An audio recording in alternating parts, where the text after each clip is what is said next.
When God calls you to a mission, a purpose, and a destiny, this is eternal.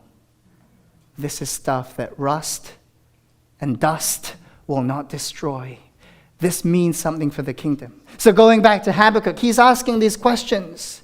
He's asking, Lord, what's going on? And he cannot see the whole picture. But what I love about Habakkuk, hugs and squeeze, is that he has this relationship with God, that he's able to be so candid and open and honest, saying, God, how long?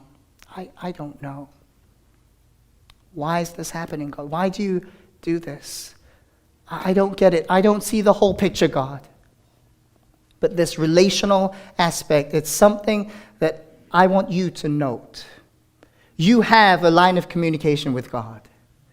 You can call out to him. He's listening in. And he wants to answer your prayers, as we'll find out. Let's turn to verse 5. This is where God begins to answer the questions. Before we read, have you ever met somebody, you ask them questions and they don't really answer it directly, but they always kind of tell you stories? Okay, maybe it's just me. But God is answering the question, but in his way, which I love, because he sees the whole picture. Listen, verse 5. Look at the nations and watch and be utterly amazed. For I am going to do something in your days that you would not believe, even if you were told.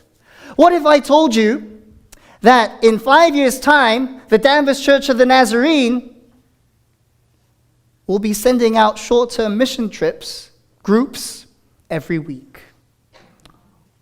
Whoa. What if I told you in 10 years' time, the Danvers Church of the Nazarene will be a mother church to thousands of church plants? I'm getting people scared at this point.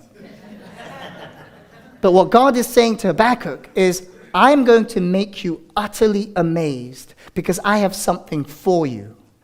And I believe that message is for us. Amen. Because when we cannot see, what we need to do when we can't see the whole picture is to trust God who does.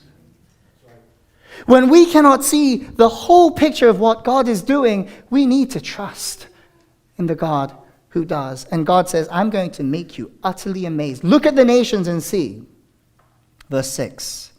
I'm going to raise up the Babylonians, that ruthless and impetuous people who sweep across the whole earth to seize dwelling places not their own.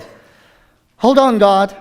So Judah is wicked, evil, going against you in every way. But you are raising up more ruthless people?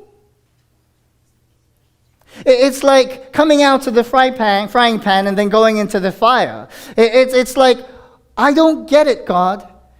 So I think I'm at the end of my rope and nothing can get worse anymore, and it gets worse. God's saying it's going to get worse. But he has a plan, you see, because he sees the end from the beginning.